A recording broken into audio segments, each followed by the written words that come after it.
right on your screen is probably the biggest news in fantasy football in 2021 in terms of an off-season move or trade. Julio Jones traded to the Tennessee Titans. The deal is NFL Network's Ian Rappaport is reporting that the Falcons are trading Julio Jones and a 2023 sixth-round pick to the Tennessee Titans for a 2022 second-round pick and 2023 fourth-round pick. That means Julio is going to play with his boy A.J. Brown, who rallied for this. And you might say, well, he had no say. Maybe he made Julio feel really welcomed. And when push came to shove in the background of all this, maybe there was another offer on the table that Julio didn't even want to talk about renegotiating his contract for, because that was the only play Julio had in this, the control he had. Everybody said, Julio doesn't want to go to this team, or Julio wants to go to a team that has this kind of quarterback, or Julio doesn't want to play in Atlanta. He's gone. Julio didn't necessarily have a say in the grand scheme, but he had influence over potentially where he could go. He could kind of navigate maybe where he could go if the right offer came along, like Tennessee, where he wanted to go, very close to where he lives. Maybe he doesn't even have to sell his home. He could stay put where he is and play 1 or 2 more years in the NFL and not have to leave the vicinity of where he's used to living and residing. This makes a whole lot of sense. And when you look at it, and Tennessee was one of the top options on the table. I had San Fran ranked 1. I had Tennessee ranked 2. These two teams can make a deep playoff push with the addition of Julio Jones. San Fran would be expected to make the playoffs had they acquired Julio Jones. Tennessee is in win now mode, and they've got a guy in Derrick Henry that has, I'm going to say, 1 year at a time type value at his current usage and output levels, because the man had 303 carries in 2019 and 400 plus in 2020, and a 2,000-yard season that takes out most every running back that's ever done it. So the usage and workload is massive. Those people that think Derrick Henry's got 4 years left, 3 years left at an elite level, they're fooling themselves. The body can't handle it. And Derrick Henry, I think, at most has this 1 year left. At most. I'm worried about drafting him at number 5 overall because the workload is unreal. It's unworldly. It's literally 700 plus, not touches, 700 plus carries in 2 years. The last 2 seasons, 700 plus carries. Players don't recover from that. That is crazy. If we pretend he can, because he's superhuman, and he's shown no signs of dropping off. It's not like Gurley, where Gurley coming out of the Super Bowl the year he busted, and I was like, whoa. Everybody's drafting this guy number 1, number 2, number 3 overall, but Gurley showed signs of decline, and I could see it with my own eyes. What are you all doing? And so I went on my no Gurley. Where's my bell? No Todd Gurley. No Todd Gurley. Created a video on that, remember? You remember. And I don't see decline in Henry. So I see decline in the numbers. Like, the numbers tell me he's going to decline. I don't see it yet. So that gives me hope. I am rooting for him to have one more electric, elite, 1,500 yard rushing season with 12 touchdowns on the ground. Like, I'm hopeful that Henry can drop that. And my eyes don't tell me he's already dropped off. So that's the hope. That's the good news. The bad news is the numbers traditionally don't lie, and the usage is through the roof. Why am I talking about Henry? Because if he does have one elite season left, where he's playing 16, 17 games, okay, at a high level that's getting him top 5 running back drafted, that means the Titans are ready to go. The Titans are the best spot, other than San Fran, in my opinion, to make Julio potentially stay healthy by not asking him to do everything. A.J. Brown is there to the rescue. A.J. Brown can do a majority of the heavy lifting if need be some weeks. Julio Jones will definitely have a role, but A.J. Brown is the number one wide receiver in that offense, and I think that helps Julio potentially stay healthy. Also, let's talk about the impact that happens all around this whole entire trade, from Ridley to Kyle Pitts to Matt Ryan to Tannehill to A.J. Brown, we'll get to that, to Julio himself, to the running game, to Mike Davis. The impact of this trade is enormous, like massive. There are so many moving parts in cascading fantasy football impacts to this trade. Tons of crazy moving parts. Everything gets affected. Matt Ryan loses an option. Kyle Pitts and Ridley probably couldn't live and sustain in an environment that also had Julio, with a quarterback like Matt Ryan that's good and he throws a ton, but I don't think anybody wanted Ridley's volume, consumed. Ridley's the number one wide receiver there. Everybody talking about Julio's going to have one more huge, like Ridley's the number one. Ridley was the number one wide receiver for a string of games in 2021. I put up an IG post months ago that said Ridley, top 12 overall pick, ? And got blasted and roasted for calling Ridley a top 12 pick. People are like, top 12, maybe top 12 wide receiver, Smitty. Or, no, I take him in the second round. I do love him, Smitty, but top 12, are you crazy? Now everyone and their mother and their mother's mother are going to, that means your grandma will be drafting Ridley in the 11 to 14 range on the reg. Grandma ain't hesitating. Grandma ain't stutter stepping. And everybody that clowned on this freaking Ridley being a top 11 to 12 to 13 overall pick is going to pretend they didn't exist during that time. That was someone else. I didn't do that. That was somebody else. I deleted my comment. Like, Ridley's legit top 1 to 5. Stop fighting it. Kyle Pitts, what does Kyle Pitts do with this? This forces Kyle Pitts to mature quickly. Had he had Julio, Ridley, they may not have leaned on Kyle Pitts as quickly as they will now. Kyle Pitts will be force-fed. Kyle Pitts will be shoved to the wolves. Kyle Pitts will be the man. And Kyle Pitts will be rookie of the year potential all year. Kyle Pitts is special. Kyle Pitts will get fed a ton of work right out of the gate, which may not have happened, at least to as significant a degree as it will, had Julio stayed. So from the Falcons' perspective, little knock for Ryan. If you were like, hey, Ryan's going to have this top 5 season, you won't wait. Like, that gets removed from your mouth because you're taking away a big weapon. He can still do very well. Ryan can still be undervalued, but Ryan losing Julio, that definitely knocks Ryan down a little bit. That's like if Julio had went to San Fran, it would have hurt Kittle. It would have hurt Ayuk. It would have hurt Debo, but it would have helped Trey Lance eventually. So quarterbacks, wide receivers have different impact to stuff like this. Mike Davis, great name to throw out. Mike's thrown out Mike. Because I was about to say that next. You've got Julio leaving. You have Ridley absorbing. Kyle Pitts absorbing. Guess who else needs some receptions? His name is Mike Davis. And he proved, in the absence of Christian McCaffrey, that he can pull in footballs if you ask him to. If you throw up the Mike Davis bat symbol. And you're like, we need some receptions in this fourth quarter, bro. He's proved it. He can drop 9 to 10 reception games if you need him to. That's phenomenal. I need water. 9 to 10 reception games if you need him to.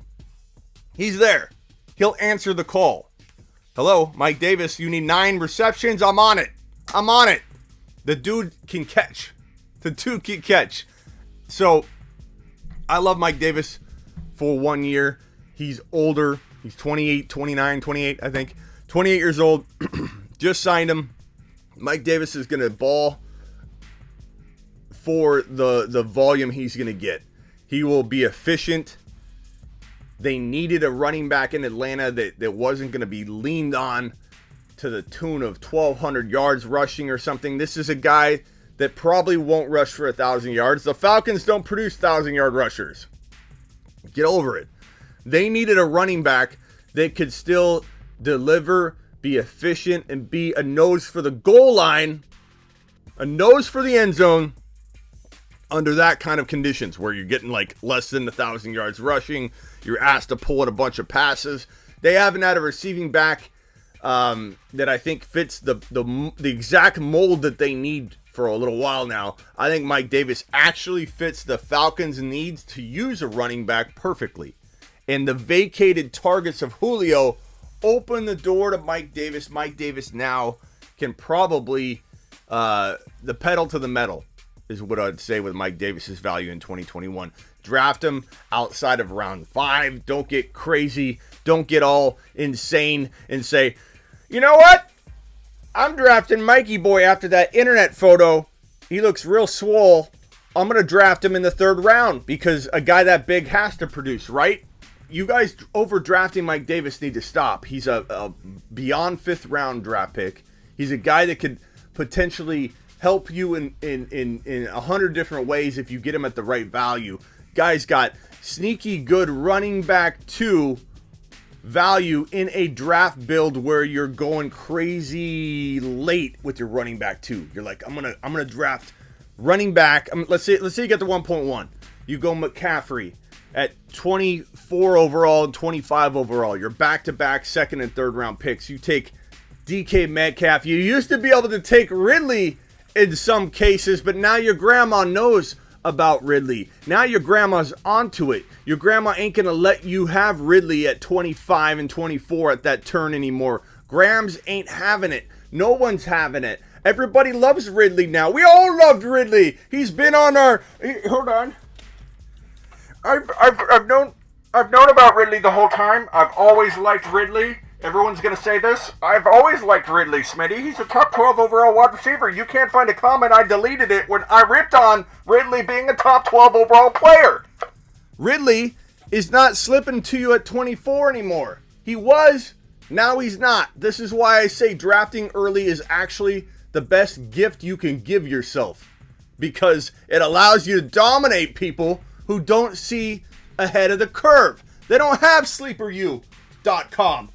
like you do. They don't have the fantasyfootballshow.com, which is this YouTube channel, like you do. They don't know that Ridley's going to be a top 1 to 4, 1 to 5 locked and loaded wide receiver, even though he did that last year and people are blind. Absolutely blind. Oh, Ridley number 2 or 3? Are you crazy? Ridley was number 1 for a string of games in 2020. What more do you guys have to see? Apparently, you have to see a Julio Jones trade before you'll accept and be on board a train that's already full. We aren't accepting any more passengers, you bandwagoner. Get off.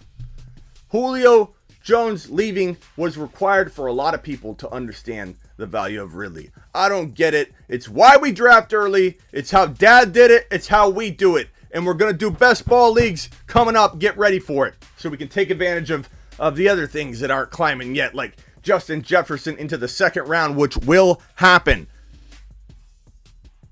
CeeDee Lamb into the top of the 3rd, which will happen. Now, if you draft now, you can draft Lamb in round 4 and take your grandma to the cleaners. You can draft Justin Jefferson in round 3. Grams doesn't see it coming. In your grandma league, they don't know. They don't know better. They don't know until you spell it out for them and you tell them, hey, you know what? Jefferson will be 1 to 5 for wide receivers. Until grandma sees that written down, she's going to keep drafting them in the 3rd round. So take advantage. Take advantage. CeeDee Lamb, same thing. back to the Julio Jones trade. Impact. Oh, look at D2W dropping the super chat. Just a little Sunday love. Thanks for all the content, Smitty. How about them Cowboys?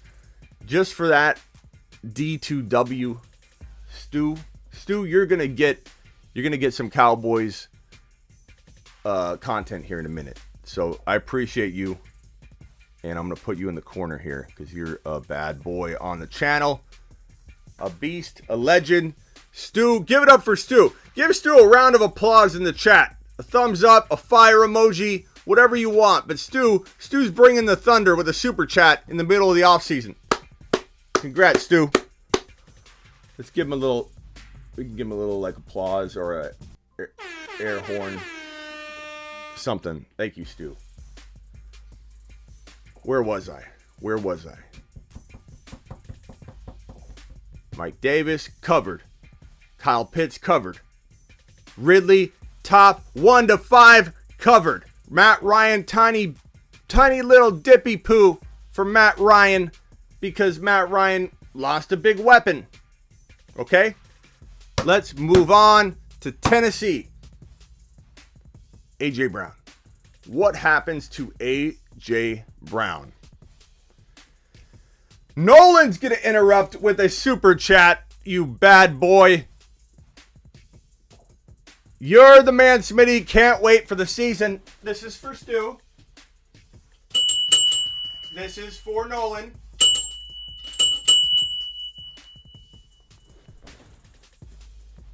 I appreciate both of you. And I'm going to leave you in the corner here because you are legends that deserve to be recognized. Here's to you, Stu and Nolan. Okay. Do we have an intruder motion detected at the front door? Alexa, show me the front door. I promise if this is him returning, the burglar, I will turn the camera and I will show you it's Miss Smitty. It's Miss Smitty and little Smitty. We're okay. I would get my cane out and go defend the kingdom. Don't you worry. Miss Smitty's got her hands full, a baby, a bag, groceries. Look at that saint. I'm here live, not helping her in the door, and she's got a baby, groceries, a bag, the door. She's a magician. Mothers with children, they have strength you can't even describe. She'll literally carry the basket with the baby on it, the whole store, just like literally it's like 15-20 minutes, like just sitting, and I'm carrying it. And I'm a strong dude, and I get tired holding that baby up for like 10 minutes. Women have superhuman strength with a baby in a bassinet or whatever the hell you call it. Okay, back to what we're talking about. Julio, AJ Brown. Here's the thing. You want me to break down a pro and a con? Because the honest answer is I probably still need to digest this a little more before I make a definitive, concrete prediction about Julio Jones. But I'll give you a pro and a con. The pro for Julio Jones landing in Tennessee for A.J. Brown is as follows. Number one, A.J. Brown was going to see double teams all season long. On the reg, all the time, he was going to be double teamed constantly. Here's this big wide receiver that is dominating people left and right. Yes, they got to worry about Derrick Henry, but you had the ability to try and cover both of these guys from a defensive standpoint, the ability to try. And you had vacated targets from Corey Davis leaving. You have vacated targets from Jonnu Smith leaving. Okay? A.J. Brown was going to consume a lot of those, which was good. But efficiency, which he had some of the best wide receiver efficiency we've ever seen for a wide receiver, meaning little volume, monster numbers, efficiency through the roof. You give this guy the football, and he's doing great things with it downfield. It's not a 5-yard play. This is a 20 or 30-yard play A.J. Brown's dropping in your lap when you give him the football. That would have went down without Julio. We need to think about this logically, okay? How many targets got vacated? So let's pull up the stats. and let's pull up Jonnu Smith. So Jonnu Smith had, in 2021, Jonnu Smith had 41 receptions. And Corey Davis in 2020. Did I say 2021? In 2020, 65 and 41. So that's 106 targets. Or 106 receptions. 106 receptions won't be consumed by A.J. Brown. I hate to break it to you. A.J. Brown would probably consume about 20 to 30 of those. Okay? That means there's still a good 70 receptions. Using rough math, and we're just kind of penciling this out. 70 receptions could go to Julio. Julio having a 70 reception season is not that crazy. That would not take away from A.J. Brown. The only thing we'd worry about is could he take touchdowns away. But historically speaking, and it could be a Falcon reason and determining factor, but he doesn't absorb touchdowns. He doesn't take away touchdowns. And A.J. Brown makes his own way. He makes his own meals, man. This guy gets the football. He takes it into the end zone. You don't just throw it to A.J. Brown in the end zone. He finds a way to drag defenders into the end zone. He finds a way to leave defenders behind him with a good old get off me, and I'm taking it into the end zone like a beast walking in there. I feel like A.J. Brown couldn't fit through my doorway over here. He's massive. He looks like he ate DK Metcalf in the offseason last year.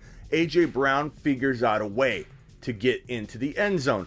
I went on a live with A.J. Brown last year. I went on his live again this year. I joined and I said A.J. Brown on his live stream on Instagram. I said, A.J. Brown, this is last year. You're going to be a top 5 wide receiver, young man, in fantasy football. You know what A.J. Brown said? He was a little shocked. He was just coming into his own. He didn't know what he was working with. I told him, I'm serious. I told him, you don't worry about the predictions. That's my job. I'll do the predicting. You just stay on the field and play football.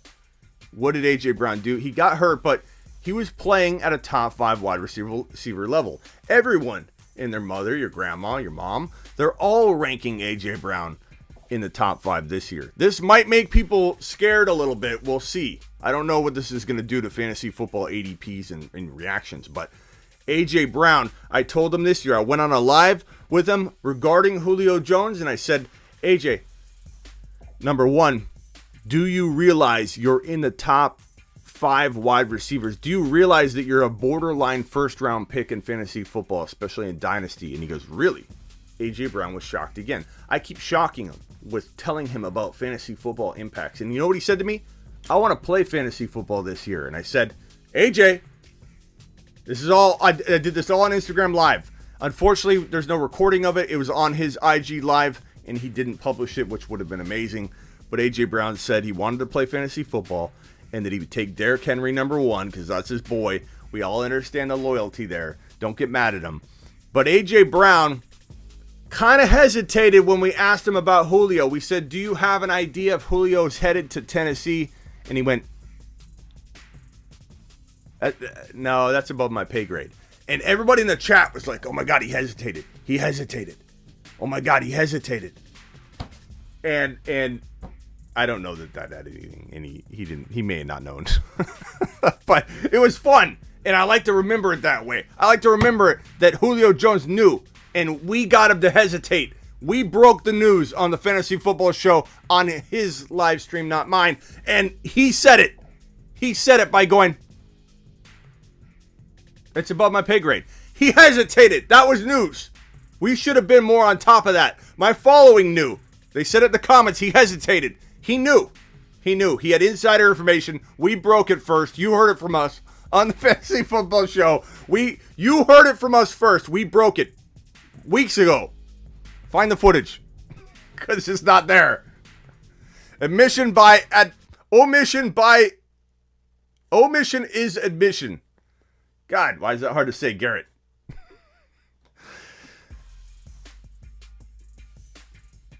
Okay. God, this is a long announcement here. This is the intro of the video. So, Julio Jones going to Tennessee. Given there's 106 vacated, not targets, receptions. If we're talking targets, 92 targets for Corey Davis last year. And 65. So 65 plus 92 is 157. Wow.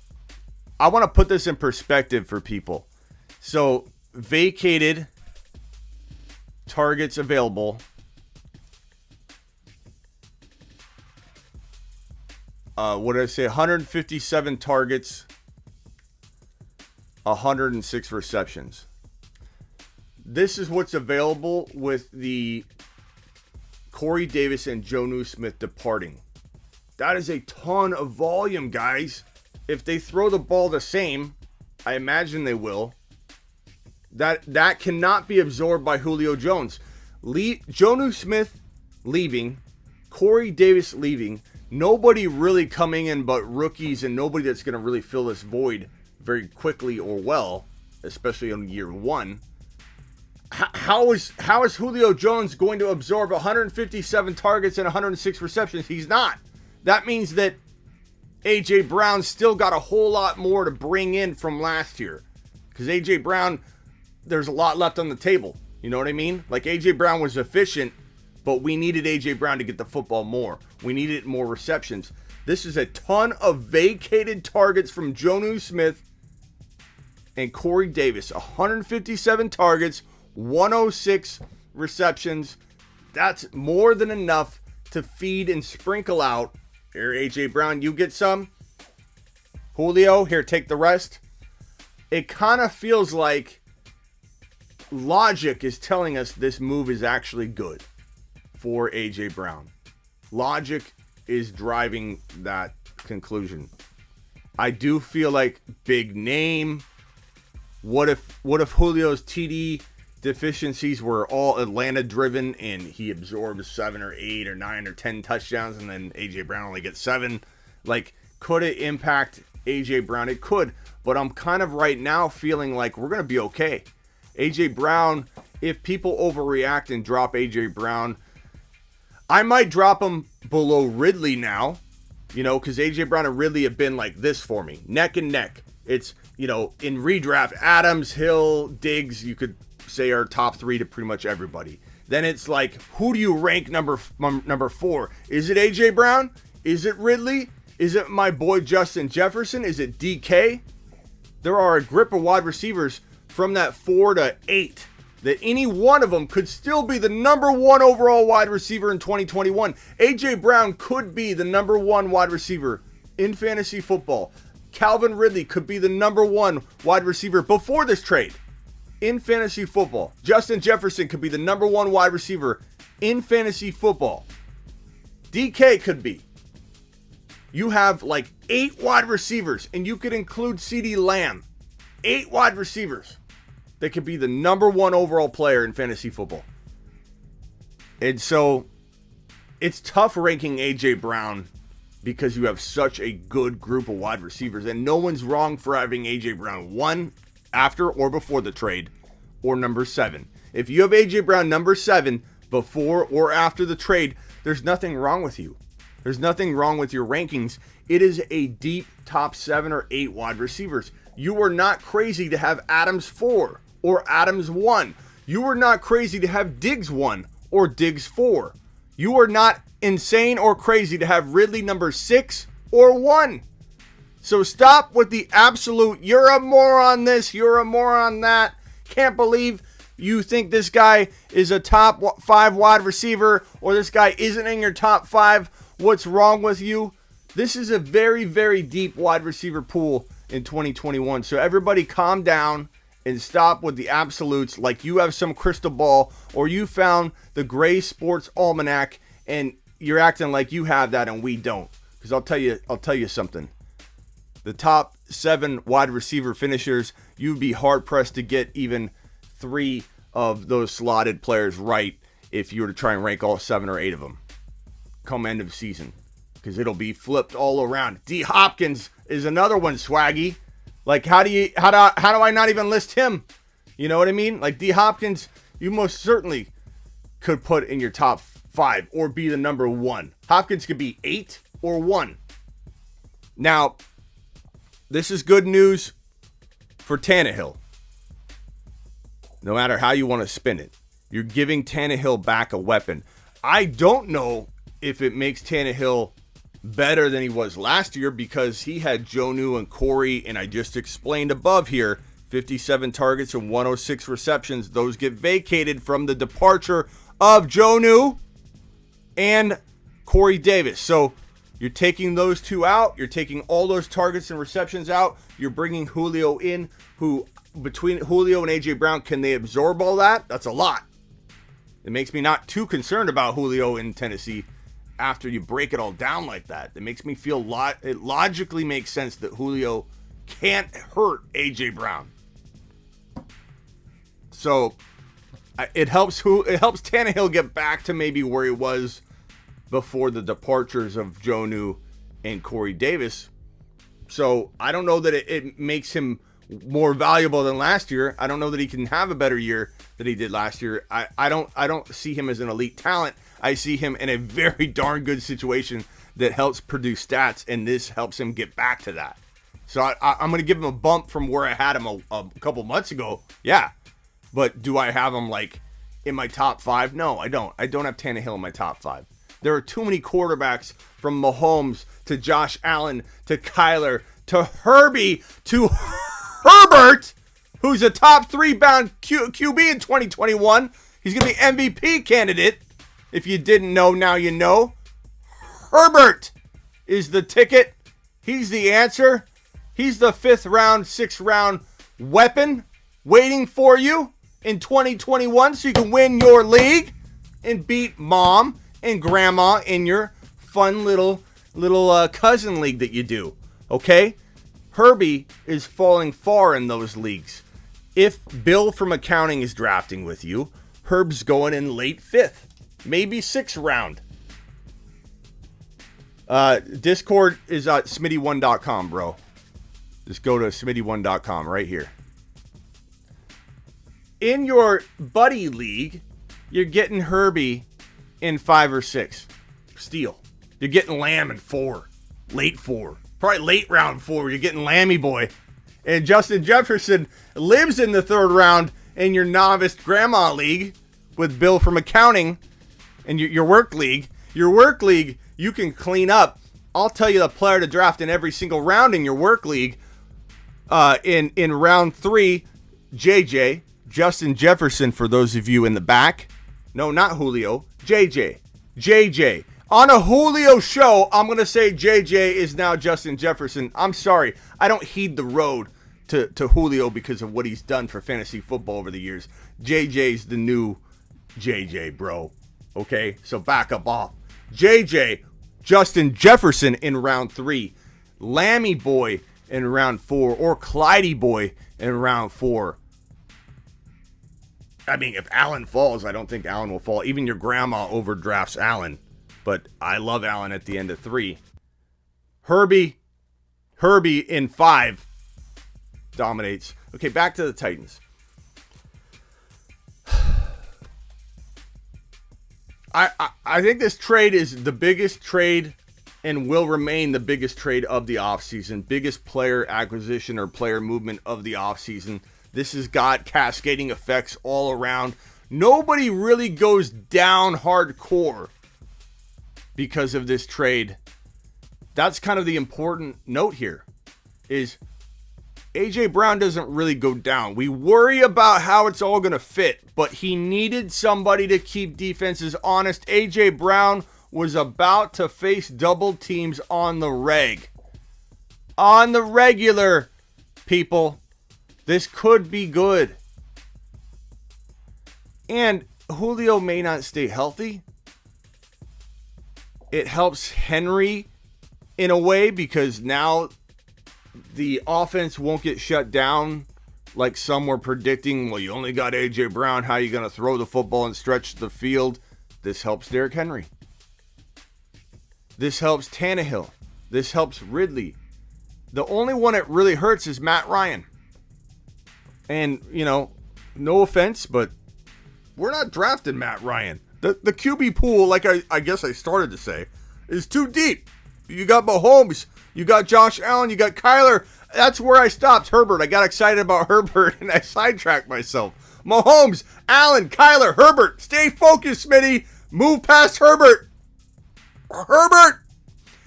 You've got Russell Wilson as the 7th or 8th round quarterback steal. You got Lamar and Aaron Jones ahead of Russell Wilson. I love Russell Wilson. He's this year's Aaron Rodgers. Everybody's sleeping at the wheel on A-Rod last year.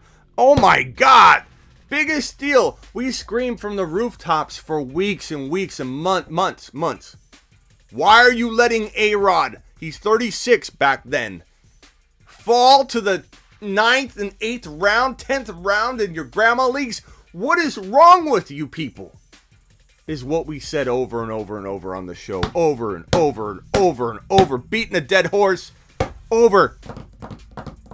Like a horse. Beating it like a horse. Who is the horse we're beating into the ground in 2021? Russell Wilson is the name. And winning is your game when you draft Russell Wilson in round 7 or 8. It's robbery. It's highway fantasy football robbery. The quarterback pool is deep. There's no room for Tannehill. There's no room for Matt Ryan. You can draft him. I'm not. I'm going to own me a Herbert. I'm going to own me a Mahomes, a Josh Allen, a Kyler, an A-Rod, or a Russell Wilson. You deal with Tanny or Ryan from a fantasy perspective. I'm glad they're there for the components involved, like A.J. Brown, Julio, like Ridley, like Pitts, like Mike Davis, but they aren't a horse to me. A horse to me is Kyler, Herbert, A-Rod, Wilson, some will say Lamar, Dacky boy, Burrow. Burrow could be, listen, he's coming off an ACL injury. People are trying to pump the brakes on Burrow, but I'm telling you, Burrow is a stud. Burrow was handed Jamar mother freaking Chase, his former college wide receiver, that he has more rapport with than Higgins and Boyd. It's funny because he didn't play a full year. Burrow got hurt. And he played all of college, or a college season with Jamar Chase. And people are like, he's got more rapport with Higgins and Boyd. Smitty, why are you so high on Jamar Chase's rookie year? He has more rapport with Jamar Chase than he does his other 2 wide receivers. Look, Joe Burrow, it's Joe Burrow season at some point in 2021. Will he be slow kicking it off? It's possible. It's possible that Joe Burrow has some hiccups, bumps in the road, stutter steps, whatever, coming off an ACL tear. It's no joke, but Burrow's a baller. He's a playmaker. He's a leader. He has the swag. He carries himself like a winner. And the Bengals are so doubted. There's only up to go, only upward to go. They're going to turn some heads and turn this thing around like the Bills did. And that's good for Mixon. People are like, Smitty, you hate Mixon. Why you hate Mixon? Mixon's in a good situation, right? He is in a better situation. It's all about injury with him. Me worrying about the total workload of this guy getting hit over and over, 8-man front after 8-man front, because the Bengals couldn't move the ball before Joey B in the Jamar Chase era, which we're being introduced to and graced with in 2021. And it's going to be beautiful. It's going to be something you've never seen before. But they did nothing to upgrade the line, says Crazy World. Look, Crazy, they've got guys coming back. They did address the line. Yeah, they drafted a guy they're moving over to guard or whatever the hell they're doing. They could have done a better job in the draft with the offensive line. I said this. Drafting Chase over Sewell was not the mistake. It was the only move to make. But they did have to land the second-round offensive lineman for me to feel amazing about it all. I feel good about it. I'm trusting that they have some better insights as to this offensive line revamping the way that they're going about it than I do. But I can't say that they hit a home run with the offensive line drafting, which they could have done because offensive linemen fell in this draft like I predicted because of all the offensive skill positions and the defensive players getting mixed in. That offensive linemen would fall in the draft, and they did, and they didn't take advantage of it like I wanted them to. But it wasn't about taking Jamar Chase. That was the only move to make. But have a little faith in that line being better by the addition of Jamar. What's his name coming back? I'm blanking on his name. They have a improving offensive line situation by those additions and returns alone. Like Jamar Chase spreading the field will help the defense or help stretch the defense and spread things out, bro. When you spread the ball out, good things happen. Joe Burrow, bottom 2 or 3 in the league when he held onto the football for 4 seconds or more. He was a top 5 quarterback, and I believe it was completion percentage when he got rid of the ball. Top 5 when he got rid of the ball in 2 seconds or less. It's all about release. Quick release can fix offensive line perception of what you feel an offensive line's doing. And spreading the football out, spreading the field, spreading defenses out can remedy more than anybody believes or thinks. People use one-dimensional logic to break down the Bengals offensive line situation, and they say they should have drafted Sewell. Like, one guy's going to do it. They needed more. And they got part of that more in Jamar Chase. Now, are they a year away from being the Buffalo Bills? Probably, bro. They do need more offensive line additions, and they'll do that over the years. You're going to say, well, how are you going to do that when Burrow gets hurt? You can't predict Burrow's going to get hurt because of what they've done. I think what they've done is easily sum total going to be the same impact in terms of protecting Joe Burrow as drafting Sewell and not going after Jamar Chase and having the improvements that they have made. So all sum total, their offensive line issues won't be any worse than they would have been had they drafted Sewell, or better. They'll be the same. And you have the Jamar Chase factor for the future. Joe Burrow will be a force. Joe Burrow will be a beast. Joe Burrow will be a top 5-6 quarterback in NFL standards and fantasy football standards. Get ready for it. Get on the Joe Burrow horse train. Get on the horse train. Where's my music? So that about does it, guys. Let me answer a few questions here, and then we'll do rapid fire. I want quick questions. I want to the point. I want to thank Nolan for the super chat. Nolan, you're the man. He says, I'm the man, but Nolan, you're the man. Can't wait for the season. Nolan, it's here, baby. Thank you, Nolan. And then, of course, Stu, who's always dropping in. How about them Cowboys? It's CeeDee Lamb season. Stu, get ready. It's going to be a monster year. We're talking top 1 to 5 wide receiver numbers out of Stu. Or Stu. out of Lamb and Stu. Top 5. Stu is going to be a top 5 super chatter this year. I can see it already. Top 5, 1 to 5 wide receiver season out of Lamb. Zeke Elliott is the touchy topic, Stu. I don't know what we're thinking on Zeke, right? We're worried about him. We saw a decline, but did we? Was it the offense being garbage, not being able to block? He was tired. He's worn down.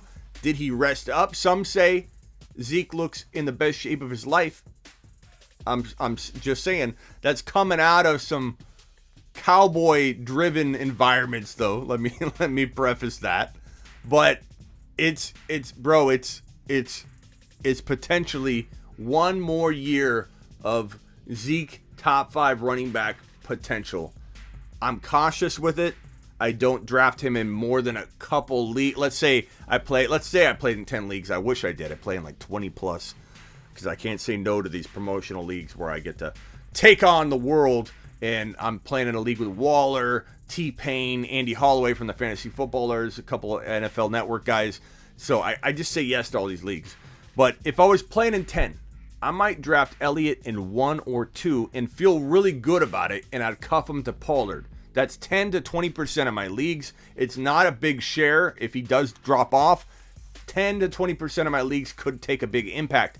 But I will protect my investment by drafting Pollard. Maybe I don't really miss a beat. If Zeke were to fall off the map or get hurt, Pollard comes in, produces top 6 to 10 running back numbers in fantasy football in 2021, I'm not really hurt. I can still win my leagues in those 1 to 2 leagues where I draft Zeke. Then I'm drafting Pollard in the rest of my 8, so that if that does play out that way, I win my leagues in 8 leagues because I drafted Tony Pollard. It's genius thinking. It's laying off. They do it in Vegas all the time. You're not putting all your eggs in one basket. You're betting on Zeke and Pollard in 2 leagues in case Zeke still has it. You don't want to be that guy that's like, I hate Zeke. Zeke's going to be bad. Crap. Zeke had 1 good year left and I missed it. Get him in 1 or 2 leagues minimum. Or no, maximum. 1 league minimum, 2 to 3 leagues maximum. You could go 30%. I wouldn't hate on you. Okay? But you want to have them, you want to have a share. Tony Pollard and Zeke. Then in the rest of your leagues, draft Tony Pollard because he's cheap and he won't cost you anything. You won't be putting all your eggs in one basket and ruin your leagues because if he doesn't work out, he doesn't work out. You're wasting 9th rounder, 8th rounder, 10th rounder, wherever you're drafting. It's different, but I love Tony Pollard. Let's answer some quick questions and then we're out of here. Hit the thumbs up on your way in the door. Look, punch the thumbs up. It helps the channel. It helps me. It helps me create more of these videos. So if you want more videos, you got to keep punching the thumb up, baby. Let's see. Would you draft Calvin at the end of round 1? I already would have, bro. And now everybody's going to get on this whole wagon, which is fine. I get it. But no, I mean, he's already 12 to 15. He's already right there, 11 to 15. Now everyone's going to catch up and say, I love Calvin Ridley. I love him. I love Calvin. I've always liked Calvin Ridley, Smitty. He's always been in my 11 to 15. I don't know what you're talking about. Calvin Ridley is going to get a whole bunch of love now in fantasy football circles. And all the Kyle Pitts doubters like, rookie tight ends take a while to develop, Smitty. All of you are coming back around too. Okay? Yes. Malachi, D, whatever your name is, appreciate you, number 1. Number 2, Calvin. Calvin, baby. Calvin. Should I trade A.J. Brown for Ridley and redraft? You know, I even though we've got to think this is a little worrisome or potentially good for Julio, or for A.J. Brown, the Julio Jones landing in Tennessee, we don't truly know. Like we want to say we know. We don't. I still need to digest it. I'm not 100% locked in on my take. This is my initial, spur of the moment reaction, right? My thinking is I'd rather have Ridley. I move Julio from my 4 to 5 or 6, only because I feel like Ridley's value went up too, right? So it's not like we're just knocking A.J. Brown down. We're really moving Ridley up. I'm going to say Ridley, bro. I'm going to say Ridley. Take Ridley. Ridley's top 1 to 5. And he proved it last year. That's the other thing. We saw Ridley produce for a string, not 1 or 2 games, a string of the season. The dude was the number 1 overall wide receiver. And people are questioning and having jaw-dropped reactions when you say Ridley top 5. And they're like, what? Go look at my Instagram post. I'm gonna show it in a little while. People were off the rocker telling me how crazy I was when I had a post that said Calvin Ridley top 12 overall pick in 2021. If you dare. And people are like, 2nd rounder? Top 12, Smitty? When you get some time, check the DM on Discord, Smitty. Okay. I'll have to give it a look, Stu. Sorry, I don't look at Discord DMs all that much, as you know, as you've probably seen. Where do you have your boy CEH? Mid 3rd round, but preferably 4.1, 4.2 if you can get away with it. The later you get him, the lower the risk by, handfuls of amounts of risk. Like every 4 picks you can drop him, you're just taking away any risk that he has. And you're gonna, as long as he doesn't suffer an injury you can't predict, he's gonna get you back 4th round value with ease. Clydey boy. Haha says wide receiver 1. Dude, are you laughing because you think he's a wide receiver 1 and you're reacting to AJ versus Ridley trade talks? Or are you laughing because I said Ridley could be the number 1 to 5 wide receiver? I'm not sure, haha, because you're laughing right here. I'm confused. I don't know how to absorb what you're saying. So clarify. Clarify if you could. Henry or Barkley? I'm going to go Barkley, but I don't think anyone's crazy for going Henry. I know some people think he's got that 1 year left. He could. I'm not saying he can't. There's a percentage chance he could have a top 1 to 5 running back season left, but there's also a big chance, almost equal chance, that he falls off the map at some point in midseason. It doesn't look like it'll be week 1, but by midseason, it's certainly possible. I think that's it for now. I appreciate all you. I will be doing a video today, dropping one today. For my Zoom call people, you can expect us to go live on Zoom in a little bit. I will talk to you all later. Subscribe to my show if you haven't already. Get my text message service where I will text you on demand here at heysmitty.com. I got to check my second phone. I have 2 phones. This is for my personal line. This is my text for just the Hey Smitty service right here. And I've got a boatload of people messaging me while I'm live, so I got to get to them. But if you want to text me, get one-on-one advice on demand, bro, it's heysmitty.com. Get to it. Smitty1.com is where all my content can be found, and every Tuesday and Thursday you can find me live here on the channel, the Fantasy Football Show live every Tuesday and Thursday at 5 p.m. Eastern. Later.